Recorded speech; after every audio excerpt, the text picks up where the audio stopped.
Today on the TMZ Podcast. Welcome to the TMZ Podcast. Harvey Levin here. Derek here. Courtney here. And Jason. We are going to start with Kanye West and explain this to me because maybe I do get it.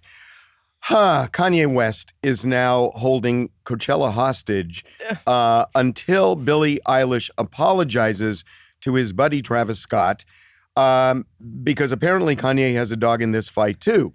And he is saying that Billie Eilish threw shade at Travis Scott by saying, I stop my show when people are in distress. And until she apologizes, because he says that was a direct shot at Travis for the Astroworld tragedy, he will not perform at Coachella. This is completely ridiculous of Kanye to even do this. And honestly, if you're Travis, aren't you kind of a little bit mad at Kanye for saying that, like, for anything about, like, the Astro World? It's because now it sounds like Travis and them are talking about it and being like, I had nothing to do with it, and, like, having, like, no, like, remorse or, like, guilt or, like, any, like, grief for, like, the family. It's a weird look to, like, if I'm Travis, I'm not excited about He's this. standing up for, like, his little brother-in-law almost, but, right? Like, why in this way? It doesn't make it, like, what's the stand-up? I agree. Like, I also think it's going to backfire. I think Billie Eilish has way more power than he expects. Well, she even responded and was like, I never said anything. I never called out Travis directly. Like, she, like, responded immediately to it, and she should not apologize. I think the irony of Kanye West trying to cancel her for things that she said on stage is incredible. I don't think he's trying to. I don't think he's trying to cancel her. I think he exactly what says, he's trying to do. Look, I think it's absurd to say I'm not going to perform at Coachella until she gives an apology. I will say this. Now, Billie Eilish has said, I never directed that comment at Travis Scott. I never said Travis Scott's name, she actually said. Well, what else was it? Yeah, that's a bit That's half-hearted. disingenuous of her. Come on. Yeah, the comment was directed at him. When she's saying that, is there any other way of looking at it than, unlike Astroworld, I stopped my show? Isn't that... There's no other way of looking at it, but do you think she should apologize? No, but here's what I'm saying. I do think I think it's unfair to Travis Scott, and I'll tell you why. And this is not the way that I viewed it the day after Astroworld happened. Mm-hmm. But when you really start breaking it down and you look at the police 40 minutes after the tragedy unfolds, completely oblivious. The police chief, who was the one that was most worried about the concert, is strolling up by the stage 35, 40 minutes after the tragedy unfolds, not knowing what was going on. As much as it's obvious to us when we see that aerial view, I don't think it was obvious to Travis Scott. If the police didn't see it and he's got an earpiece in his ear, music blaring, he is performing and there are lights on him, how do you expect him to know what the police did? But it was obvious. It kind of was obvious to him because he did stop the show like twice when he like called out like, what was that? Like, what are the lights? And then when the fan did faint, he was like, hey, like security, like make sure he gets up. He knew stuff was happening at his concert. Harvey, that's to his credit, I think, because he didn't know the scope of it, Yeah. but he did acknowledge when he saw something. I see this completely there. Harvey, the police were in the fog of war, right? The police are down at ground level. They may not see the extent of the tragedy. Travis Scott, to your point of the aerial view, has more of an aerial view. He's looking out at the ambulances, and he did nothing. But hold on, do you know what the police have that Travis Scott didn't? What? An earpiece with the fire department. True. And it's not one guy at the front of the stage. It's police are spread out. They're all over. Although the video we're pointing out is the few cops who were sitting there not doing anything. Taking video. It's a group. Right, but that's what we're saying, where the cops didn't know what was going on. We have a few cops. Let me just say, because, we've covered law enforcement. We know how things work. If any cop saw the scope of this, they would have beelined it or talked to the police chief and said, there's a huge problem here, because they were on alert for it. So if anybody in that crowd, and they had a lot of police officers, would have seen anything like this, they would have, in their earpiece, the microphone talked to the police chief. Okay, but so my only point is that I don't think, look, we don't know what Travis actually saw, so, we're speculating here, but I do think there's an argument to be made that he didn't know. He said he didn't know. All I'm saying is, look, for Kanye to do it is ridiculous. Yeah. But still. Yes, because Travis Scott was supposed to be a headliner of Coachella. Kanye took over for Coachella, anyways, in one of his spots. So why would Kanye even do Coachella if he thought that Travis Scott, has, no remorse? Yeah. Why are you even saying anything? I think ultimately here, Billie Eilish, sort of disingenuous comment, may or may not be factually sort of accurate, but at the end of the day, made some of it an offhand comment, and Kanye, of course, overreacted entirely. So what do you do if you're Billie Eilish here? Because this to me is a showdown already of the did what new she- generation and the old generation. Kanye's You old, do not guys. give in to Kanye. You do not I don't don't think you give give in to in. Kanye, and Yeah. I think No. actually Billie Eilish is a lot more No, you cannot powerful. give- you No, don't you give do in. not give No, in. So does he stand up and not perform? As much If as he does- yeah, I mean, look, as much as Yeah, I calls bluff. think that in a way it was unfair to Travis, Billie Eilish. First of all, it's sort of like you don't negotiate with. I'm not going to. I wouldn't Yeah. finish that expression. Tread lightly. It doesn't end. With Kanye. But what I'm saying is, I mean, What every president knows. he is holding Coachella hostage for this, and to say if you don't apologize, I'm not going to perform. I could see her not apologizing for that very reason. But And it's like, yeah. you know what I mean? She can't apologize. She can't. You can't give in to one apologize. unreasonable demand, Kanye will make thousands of 1,000. unreasonable demands if he learns that this is a way to Yeah. sort of hold And Coachella hostage. real quickly. And he now is back with his music, apparently going after Pete Davidson again Yes. and Kim. So this is his latest. And City of Gods. you will hear a reference that is pretty clearly directed at Pete and then Kim. This afternoon, 100 goons pulling up to SNL. When I pull up, it's dead on arrival. He doesn't use Pete's name, but he talks about SNL. Yeah. He talks about the goons there. He says nobody liked me. And then when he says a party I wasn't invited, it seems to me that's back to Kim. Yep. I find this completely pathetic. Does It's- anyone have any other read of honest- this? This is a 42 or 43-year-old man who's talking about goons running up Yeah. on Saturday Night Live. Or, Right. I mean, It's how the- old are you? You're not going to hurt Pete And Davidson. why? Because Pete Davidson works there? Is that, or Yeah. because Kim was on it and said things about Kanye? Is this I have why? no It idea. is pathetic. Yes. And this second part is I deeply hate the second misogynistic. part. I hate the Deeply. second. Did we play the second part of the lyrics? No, but you can. Well, I can't Go read ahead. all of it, Yeah. but it says, and if I let them have my wife, and word should thank me. And if Kim is not your property, Have my and wife. for you to say that, oh, if I decide to let her go, if I decide to let her be a person, then thank me. When does Like, the tide what? turn on Kanye? To me, he is When now does he, like, stop overplaying being his seen as hand a in so genius? many different ways. He's called himself a genius, and he is an artistic genius. We will grant that. This kind of behavior, this Billie Eilish It's nonsense, these disturbing. stupid lyrics It are will pathetic. I think Never. it's- If the tide was going to turn on Kanye, it would have happened 3 years But ago. It is never. there's He will be gotta be an popular. inflection as long point. As the Can I music is ask- good. He's fine. Does it not matter if he's going through something right now? No. I think it does. Why? But how many it excuses lends do you some give? understanding, Yeah. I guess. But We're all going through something. Yeah. Everything we do No, is I know, because but of I an think- experience. I can't. I give 0 quarter to that. Oh, 0.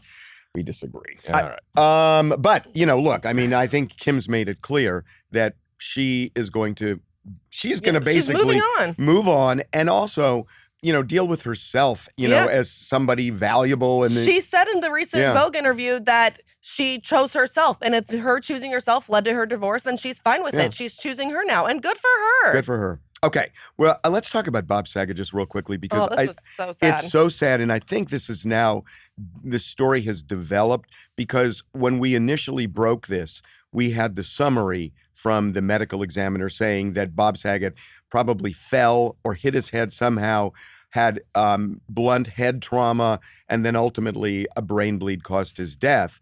But now that the full report is out, the extent of the injury was actually pretty severe, that there were fractures in the back of his head.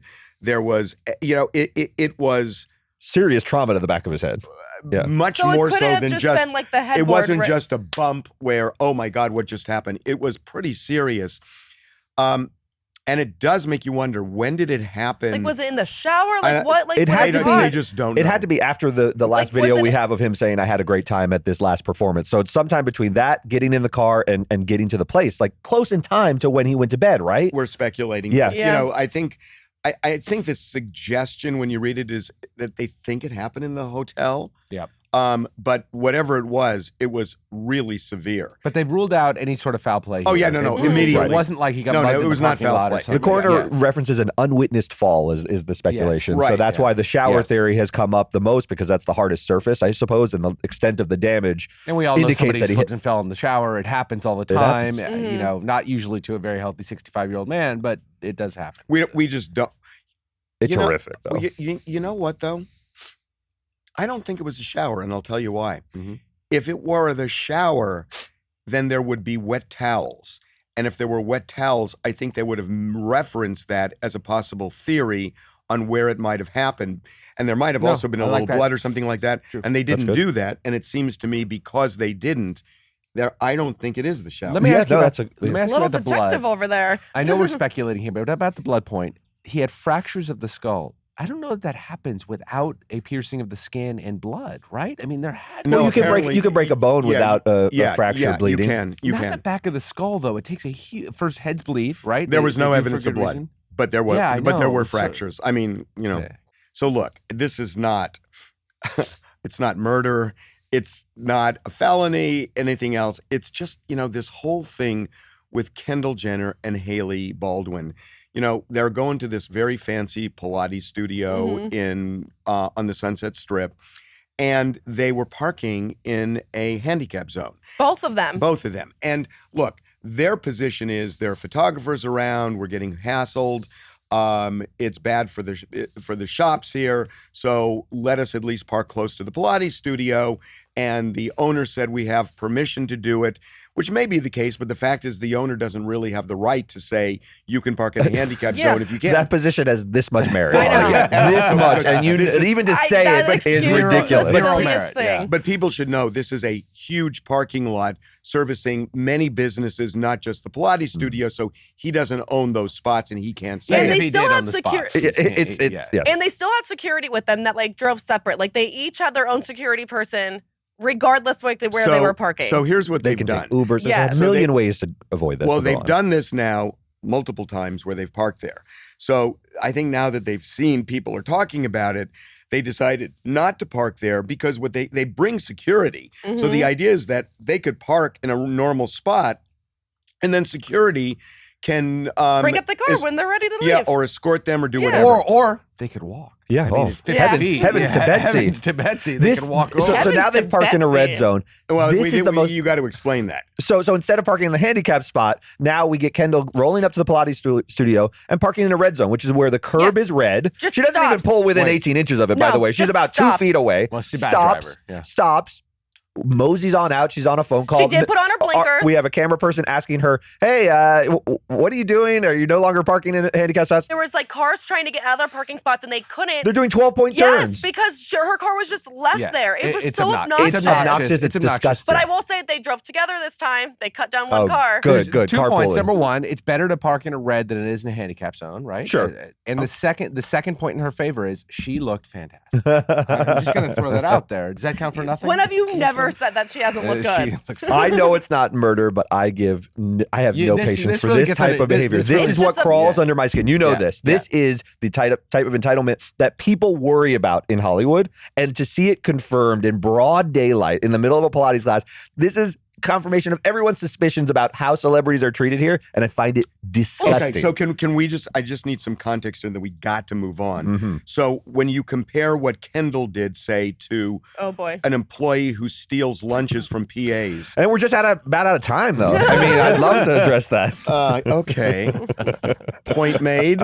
Yes. Or what your hero Richard Nixon did to a country, eh? But you justify that. It's very strange. So, guys, have you heard about the Chappelle thing? Do you want me to take the lead on Chappelle? You got Chappelle. Go for it, Jason. Oh. Dave Chappelle, a lot of controversy, nothing new for him. And as always, he's handling it with aplomb, right? So there's a housing project that was planned for Yellow Springs Village in Ohio, I guess outside of Dayton. Apparently, according to Intrepid reporter Courtney, is a lovely part of Ohio, beautiful, Yes. bucolic, green. And there was an enormous housing project that was planned for there. Apparently, it's purported to have some low-income housing for folks. And Chappelle and a number of other guests or residents of the area stood up, opposed it, and actually killed it. And said He threw his weight around. He Yeah. wasn't going to build that facility that he was going to build That's if right. that went forward. So he, much like Kanye did with Coachella, he also threatened to withhold his construction that he was going to do in the same area, thereby depriving the area of tax dollars and the whole thing. And they gave in to him, and they killed the project. He got a lot of heat for well, it. hold on, Jason. I think they modified it and they took away the low-income component. Right. So they killed the low income component of the project. He got a tremendous amount of hate for it. And he said, look, And he's come out now and he said, look, I'm not at all opposed to low-income housing. I'm opposed to this plan, this development, which actually didn't address the problem of low-income housing at all and was simply going to contribute to a lot of urban sprawl, and it was just lip service. Exactly. But there were like 3 low-income housing units there. So it wasn't... Right. It's a 53-acre residential development that they were going to have very little low-income housing for. So it was kind of it was hollow. Yeah, although I think his apology, some might say, is equally hollow. Maybe he challenges motives to say like, nope, maybe he didn't want low-income housing in that area. It's pretty straight. Yellow Springs, it's a small town. He's easily the most famous resident. Remember during the pandemic, the height of the pandemic, a lot of business there. He did those outdoor concerts. He brought A-grade comedians to perform in Yellow Springs. Okay, so he's a big deal there. And he went into this meeting and threw his weight around. I found it distasteful, and I still find it very distasteful. Why? Hold on. Because Dave Chappelle is the big multimillionaire of this tiny town that wanted to address a small problem, but you're a not housing from a small problem. town, so you like really don't get it. To like have like big like developments come in, you don't get it. Well, there are plenty of NIMBY people, right? Not in my backyard. They come out and they say, "Oh, the wetlands need to be preserved." All sorts of things and arguments can be made against affordable housing. But for Dave Chappelle to come out and strip all that away, no pretense, said, "I have a larger project. How dare you make..." Did you see the video? Yeah. He said, "How dare you make me audition? I'm the big mocker in this town. How dare you even ask? I want to develop this way. You want to go this way." He's helping I don't understand. What you're saying is Dave Chappelle saw a project that he didn't believe in, he thought was bad for the community, and therefore he threw his weight around to stop it. What's wrong with that? Are you upset just because he threw his weight around, or because you think that the project was actually good? Well, I don't know the exact details of the project, but I do think him throwing his weight around is distasteful because he's one resident. But a lot of people in the community supported him. Like the community loved Dave Chappelle, and what he has done for that community is and guys, I mean, look, Dave Chappelle would be like you say, throwing a ton of money into this. He doesn't have to do that. What he's doing benefits the community, but he's a stakeholder in the community. That's his blood. I mean, he lives there. You go there and you see him at all the local cafes. Everyone knows him. He's so down to earth. Like you just want to be mad at him because he did change and because he's successful. Yeah, that's the only reason why you're mad. I think he's one big stakeholder. But wait a minute. But he is a huge stakeholder, and he's saying this isn't good for our community. And why can't he say, "I'm not building this if you're going to ruin our community"? I mean, it seems to me it's part and parcel of the same thing. I have an honest question for you, Derek, honestly. Yeah. Next door to you, there's going to be a development that does not do well for your property value for you personally. Oh, let me tell you. and you have the power, the lawful power to raise enough of a stink that they will kill this project. Are you not going to do it because you're just going to defer to what the community members at large want? Or are you going to do what's in your best interest? No, I think I would probably act within my best interest. Okay, I understand. Move on then. We need to move all on. I'm talking about is the optics of what he's doing. But the optics is being a guy who you're not. You're not talking about the optics. You're judging him for having done it. Forget about the optics. You're judging him for having thrown his weight around. Yeah, and in this way, it we is would distasteful. all, if we didn't like what was being built next to us, throw our weight around if we could. We just don't have to. He went to the city council and don't you think meeting. you'd call me distasteful? No. Derek, it's not if I killed the wetlands, if I said Derek, I want to you're build, acting like he just like called the mayor. Yeah, but if you kill the wetlands, that's not what he's doing. It's not what he's doing. Wait a minute. Now we're here. Now we're here, ladies and gentlemen. The reason we're here is he thinks that affordable housing... No, you're wrong. He says this is a ruse. Wow. The affordable housing thing is a ruse. He calls it a ruse, yes. Right. And, well, why are you disagreeing with him? If there really weren't that many affordable housing units, and he's saying what you're doing is you want this urban sprawl under the guise of low-income housing when it's not really low-income housing, and you're only using that to push it. It's the same as me saying we have plenty of alligators. This is not an ecosystem that deserves saving. You're acting it's like the same. He called the mayor and like got it killed. He went to like the city council meeting. He like did it properly. You're right. He went through the right channels. He was a concerned citizen for his community. He was concerned about his bottom line. You're ridiculous. You're ridiculous. Okay, I look. I know this is kind of a left turn, but I just want to end with this because I was so moved by this, and there's such a bigger point than the individuals here. Tammy Faye Bakker, there's a new movie out, actually got nominated for 2 Academy Awards about Tammy Faye Bakker. And, I remember when the whole thing with the PTL Club with Jim Bakker and Tammy Faye Bakker, when that all went down. And basically, they were both villainized. Now, Jim Bakker served time in prison because, he stole money. And look, that it's totally appropriate that he got prosecuted and everything else. And there were a lot of things that happened with this PTL club that were really unseemly. But when you look at Tammy Faye Bakker, she was villainized. They made her into a cartoon character. And I started thinking about this because I watched a clip from 1986, and it really got me thinking. And this is 1986, in the middle of the AIDS epidemic, when it was a death warrant when you got AIDS. That was it. I mean, you were going to die. I mean, that was the reality. And people were not only scared of it, but people with AIDS were getting fired from their jobs. They were getting kicked out of their apartments. Their families were disowning them. People didn't want to be near them or like they were even treated touch as pariahs. them. Yeah. They were treated as pariahs. Tammy Faye Bakker did an interview with a guy named Steve Peters, who actually was diagnosed with AIDS even before they knew the name AIDS in 1982. And she did this interview with him in 86 when, and the compassion and the love, and she was criticized for this. Jerry Falwell went after her, the church went after her, and she didn't care. Just because she supported him? Because she supported him. She went out on a limb against the church. She was so loving to this guy and moved the ball forward in terms of understanding and acceptance when nobody else was doing it. And it got me thinking that this is what's happened in our society, I think. And it's I don't know why it just galvanized with me with Tammy Faye, that, you know, the way, especially on Twitter, the way we look at things now is somebody is either deified or villainized. They're either all good or they're all bad. And you never see the shadings. Here's the reality. Nobody is all good. And very few people are all bad. And maybe no people are all bad. And it's a mix. And I started thinking about it. And the reality is, Tammy Faye Bakker was a really loving, compassionate person. It comes through in this movie. And, you know, this whole thing about her cartoon-like, appearance, the makeup running down on SNL. They used to do a lot of skits. But do you know what? I thought, and a lot of people thought, that was her shtick, that her mascara always ran down her cheeks. It never did. It was only an SNL skit. And that's the way we kind of, recreated who Tammy Faye Bakker was. And it was just so unfair.